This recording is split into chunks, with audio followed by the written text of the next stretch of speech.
One of the biggest challenges that people have is simply finding the time to follow up with past clients, leads, sphere of influence, whoever it may be, just finding the time to maintain that personal connection and build it up. Well, I've got a little tip, a couple tips actually, not only going to help you find the time, but also to make it an enjoyable process and something you look forward to doing as often as you possibly can. And as a side effect, building your business and creating more referrals and more business for you. So let's go ahead and jump in.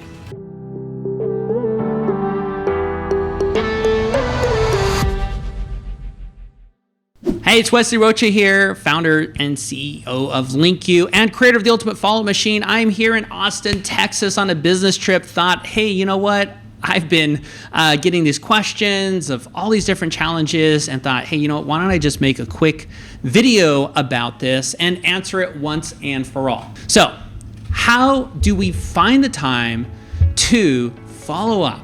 And follow up could be, calling, it could be texting, it could be whatever. It's just connecting, making those connections with those people who already know, like, and trust us, right? Those people in your database, those people in your CRM, wherever they may be, your address book, your phone, whatever. Now look, when it comes to, a lot of businesses, especially like real estate or any business where like relationship is important, right? This is absolutely key. Now, if you don't already know, the majority of your business is going to come from referrals. Most of your business already comes from referrals. You're already proof of that. So what if you were to put just a little more effort or a lot more effort into maintaining those relationships, building additional relationships? What would your referrals look like? Think about it. Your referrals look like what they look like now, hopefully good, majority of your business, and you're probably hardly doing anything. So just imagine if you were doing something really good. Yes, light bulb moment, hopefully. So how do you do this? But before I get into these tips, real quick, I want to address something, because even after I give this to you, I want to kind of go over a couple things to set the, foundation, the context here. Now look, the problem we're trying to address isn't just really that you don't have the time, because reality is you really probably do have the time. You really do. It's just how you're using it and how you're controlling it, by keeping it organized or using a calendar or any of those things. What I've seen is like us humans, we naturally just look for the easiest path. And sometimes the easiest path is not to plan, not to track our numbers, not to follow up, not to do that. Instead, it feels easier to just keep looking for an easier way, which actually then makes it harder, which in turn puts us in this loop or this cycle where it actually is harder. We're making everything harder on ourselves by thinking we're trying to make it easy. Does that make sense? Probably not, but a little bit, right? Just a little. So imagine water down a stream, right? It's just gonna go around the easiest path, through the rocks, whatever, through the woods, just the easiest path. Now, not all the paths are necessarily the easiest.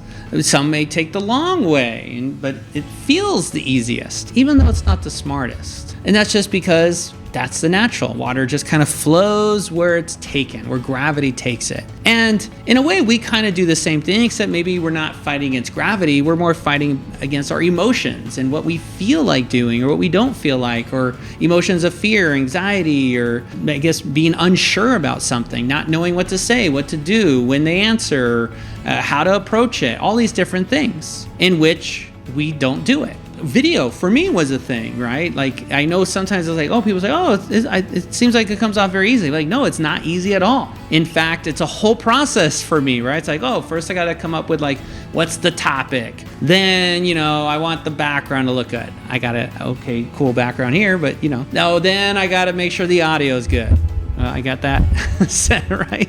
I got to make sure I got the lighting and this and this and this. And we set all these requirements that need to be done, which then make it more difficult to create the video. I get it, right? Now, for me, I have to overcome those things, but it does make it more difficult. So then when, let's say, I got to create the video today, I always find something else to do. I'm always busy with something else. And that's the same thing, whether it be creating video, doing social media, planning on your business, working on this, planning that, tracking your numbers, or following up. It's always the same excuse. You're too busy. But reality is you're actually going out and looking for the work to avoid doing those other things. Does that make sense? Yeah, I know, it's crazy, right? So think of it this way. It's time to call your leads. It's time to follow up. I got some time. I should probably follow up. Maybe I should go refill the printer paper. Or you're going to go comb through your email and text messages just to make sure you didn't miss anything and make sure you can find something to make you too busy to do that thing. Allows you to justify in your mind that, hey, I'm too busy. I'm working on important stuff here. I can't simply find the time to follow up or do the things I'm supposed to do. And that's just a cycle that's done over and over and over again. So how do you combat this? How do you get over that? And this is important to understand. Even if you do my first tip, which is the time block. Time block means just put a block in your calendar from this time to this time on a Friday or Tuesday or whatever, right? Find a time that's slow or easiest for you, where you have the least number of distractions, but also still a good time to connect with people, and block that on your calendar. Block it out. So let's just say I block out 3 hours or 2 hours once a week, or maybe I block out 30 minutes a day, whatever it is. Well, the next step is, sure, okay, it's blocked out. But once that block comes up, I'm still dealing with the other stuff in my mind that's stopping me. Oh, okay, it's time for me to do this, but what do I do? What am I going to say? What are they going to say? What's even the point of this? How am I going to get business from this? Do they want to hear from me? And then all this self-doubt creeps in, and now next thing you know, you've found yourself something else to do. You know what I'm going to do? I'm going to go attend this webinar. I'm going to go watch this video. The one you're watching right now. Why? How come I can't have time to follow up? I'm going to go do this other thing, trying to make it easier. Like, I'm going to go find an easier way that I can do something without following up and still close more business. Unfortunately, it's just not there. It doesn't exist, no matter what it is. So back to this we come. All right, so we've got the time block. We already know, right? We're gonna try to avoid it. So what's something else we can do? Well, something we help our students do is not only do you time block, but you've also got to prioritize, right? You've got to prioritize. Who do you start with? So a lot of times I'll talk to people, I time block, I do it, and they start with the worst possible place to start, and that is like prospecting an expired listings list. Like, that's not what I meant. That's not even follow-up, that's just cold calling. Or they'll go to like some cold leads that, I got these leads or this list I bought, like I'm following up with them.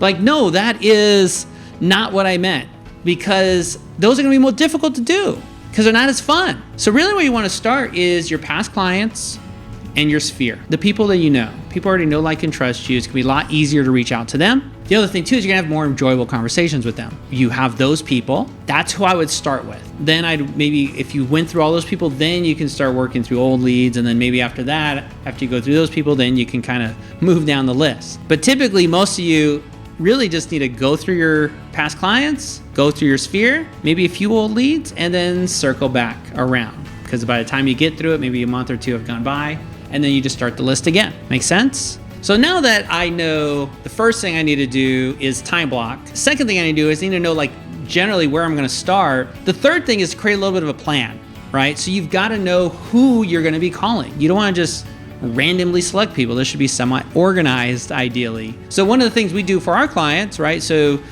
we actually have programs where we help you create these lists, right? Help you create programs that kind of assign, or not programs, but like systematic things that assign you who you're supposed to contact. We even have a done for you program where we literally handle it for them. Like we create the list of who they need to contact, and then they just do it, right? And we combine that with automation, all kinds of really cool stuff. But in any case, one of the things that I really like about it is if I plan out, maybe just like 20 people at a time, or 10 people or something for the week, or even for the month, where I have like 2 to 3, maybe up to 5 people per day that just are on my calendar as a task. Like, I got to reach out to these 5 people or these 3 people or whatever, Monday through Friday. Or you can just do them all in one day. Like, if you have a hard time doing them separate, Monday through Friday, just chunk them, do them all together in one giant time block. Not giant, it only has to probably be, a couple hours. And the way, once you have those, tasks, now you know who you're gonna call, right? You know who you're gonna connect with, whether it be text or calling or Facebook Messenger, whatever it may be. The last step is to just get yourself to do it. How do we do that? Well, one thing that I found worked very well is if you can link this task that you typically try and put off and actually link it to something enjoyable. How do you do that? Well, for example, maybe you're going for a walk. Maybe you are gonna sit in the jacuzzi or something. Grab a glass of wine, sit in the jacuzzi. You're gonna do something relaxing, something that, because you could be driving home, you can be driving from appointments, you could do something relaxing, you could be driving, you could be obviously be safe. You could be doing multiple of things where you are able to make those connections while you're doing that activity. I like to personally find either a drive or somewhere I'm waiting or something where it generally like feels like a waste time, and turn that into extra time, right? So driving is a great thing. Instead of just listening to the radio, get some follow-up out of the way. Calling people, connecting. Another thing is the relaxing part. Maybe you can go for a walk on the beach, a hike, walk around your neighborhood, relax in the jacuzzi, your bathtub, whatever it may be, and use that time to just use your phone, pick it up, and call people, those 4 people or 5 people on your list for that day. When you do that and you connect that time block to something enjoyable and follow up, now you're gonna find yourself wanting to do that, especially after the first couple times and you start kind of getting it as a habit. Now you're gonna find yourself actually wanting to follow up, actually wanting to do that activity. And as a side effect, you're going to be deepening relationships, you're going to be reconnecting with people, rekindling those relationships and whatnot, in turn, giving you more referrals, because now you're reconnecting. Now, if these are people you haven't talked to for a long time, it's going to take a little bit of extra time, so don't expect a deal right out of the gate. But once you do this and you start kind of re-nurturing those relationships, you're going to find that as weeks go by, as months go by, and especially as the year goes by, what your business looks like then versus now is going to be completely different. Think about the number of referrals you're going to get. And then on top of that, all these conversations, they start adding up and they start compounding on top of each other. It is a huge difference that can be made. Doesn't cost you anything extra. You don't have to come up with money for ad spend or buying leads or any of that. Not saying that's a bad thing. Just saying, if you can just master the relationship game in this industry, then you can change the rest of it to make it so much easier on yourself, where you're not constantly finding or looking for ways to do something easier. You've actually found the easiest thing to do. Now it's just a matter of getting your mind to find that as the easiest thing to do. And you connect that to doing something enjoyable. In any case, that is it. That's all it takes, my friend. So here's an actionable tip for you. 1, time block. Do it now. Number 2, start with your past clients, your sphere of influence. Number 3, take about 10 to 20 of those and divide them up over 5 days, right? Let's just start with a week. Put those names into the list or into whatever, a planner, your calendar, whatever is easiest for you. And then just on that day or on the Friday or whatever day is easiest, sit down or walk or lay down or whatever it is and make the connections while you have a great time doing so. Anyway, that is all. I would love to hear your results from this. I love it. I love to hear when people have success stories from doing these things and finally getting over these humps or these, obstacles that hold them back. In any case, thanks again. My name's Wesley. Good luck, and I'll see you in another video. Bye-bye.